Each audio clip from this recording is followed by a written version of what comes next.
지은호라는 폭탄이 터진 순간 고성이가 평생 쌓아올린 화려한 성은 산산조각 났었는데요. 그녀의 가장 화려했던 시절이 동시에 가장 비극적인 순간으로 변하는 서막이었어요. 고성이는 박진석의 집 서재에 홀로 앉아 있었어요. 겉으로는 재벌가 안주인의 우아함 그대로였죠. 그녀는 잔에 담긴 와인을 천천히 흔들면서 며칠 전 지은호와 마주했던 순간을 곱씹고 있었어요. 저를 버린 건 엄마였어요. 그 한마디가 계속해서 그녀의 귓가에 맴돌았고요.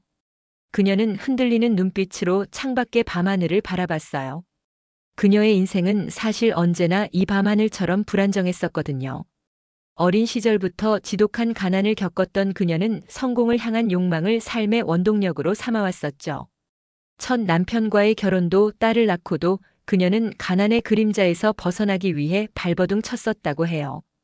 그러다 남편의 죽음 이후 그녀는 결국 자신의 야망을 위해 모든 것을 버리고 박진석과 재혼했던 거고요. 그 과정에서 버려야 했던 가장 아픈 손가락이 바로 지은호였던 거죠. 지은호의 존재는 그녀가 쌓아올린 완벽한 성의 균열을 내는 유일한 약점이었어요. 그녀는 와인잔을 꽉 쥐고 생각했죠. 나는 내 삶을 지키려 한 것뿐이야. 지은호의 존재가 알려지면 나는 다시 나락으로 떨어질 거야. 그건 안 돼. 절대. 그녀의 마음속에선 모성과 야망이 지독하게 충돌하고 있었어요. 그때 박진석이 서재로 들어왔는데요. 그는 고성희의 얼굴에 드리운 어두운 그림자를 눈치챘는지 그녀에게 다가와 어깨를 감싸 안았어요. 무슨 일 있어? 요즘 표정이 좋지 않아. 그 다정한 목소리에도 고성희는 순간 몸을 움찔했죠.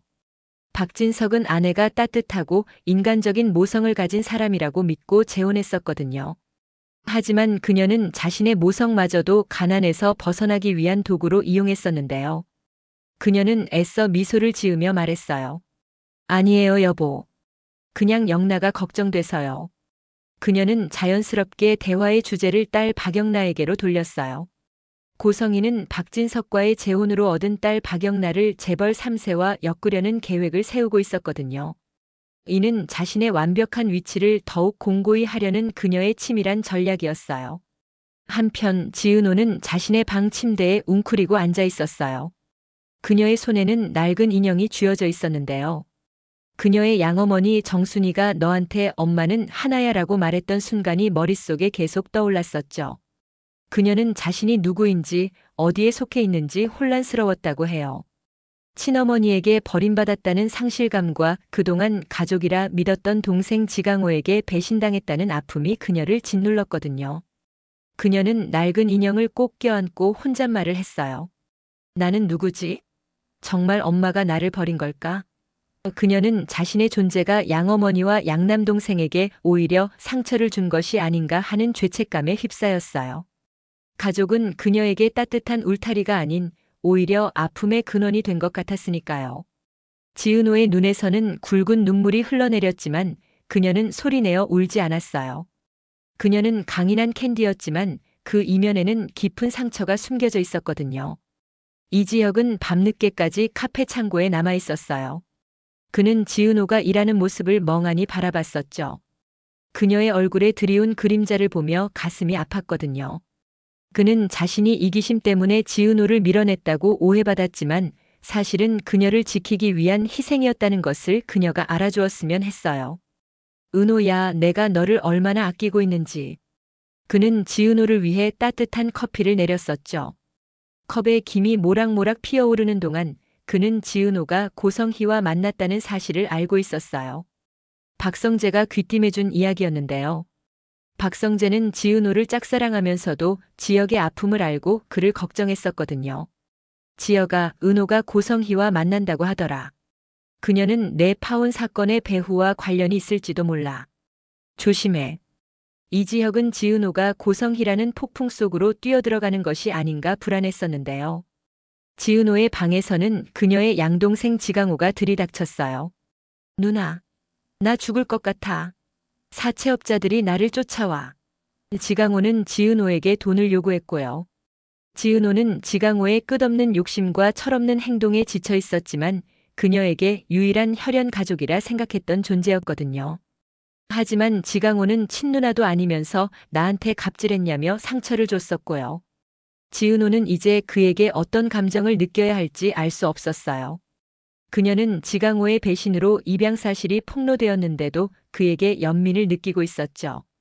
지강호는 자신의 가족을 무너뜨린 원인이었지만 동시에 그녀에게 상처를 준 고성희와는 또 다른 의미의 피로 이어진 존재였으니까요. 지은호는 지강호의 얼굴에서 고성희의 차가운 눈빛을 보았고 그들의 관계가 얼마나 복잡하게 얽혀 있는지 깨달았어요. 밤이 깊어지자 고성희는 박진석의 서재로 다시 찾아갔는데요. 박진석은 그녀가 왜 이렇게 불안해하는지 짐작조차 하지 못하고 있었죠. 고성희는 그의 눈을 똑바로 바라보며 말했어요. 여보, 우리 영나를 더 좋은 곳으로 보내기 위해선 지금보다 더 많은 투자가 필요해요. 그리고 당신이 추진했던 그 사업, 거기에 문제가 있다는 것을 알게 됐어요.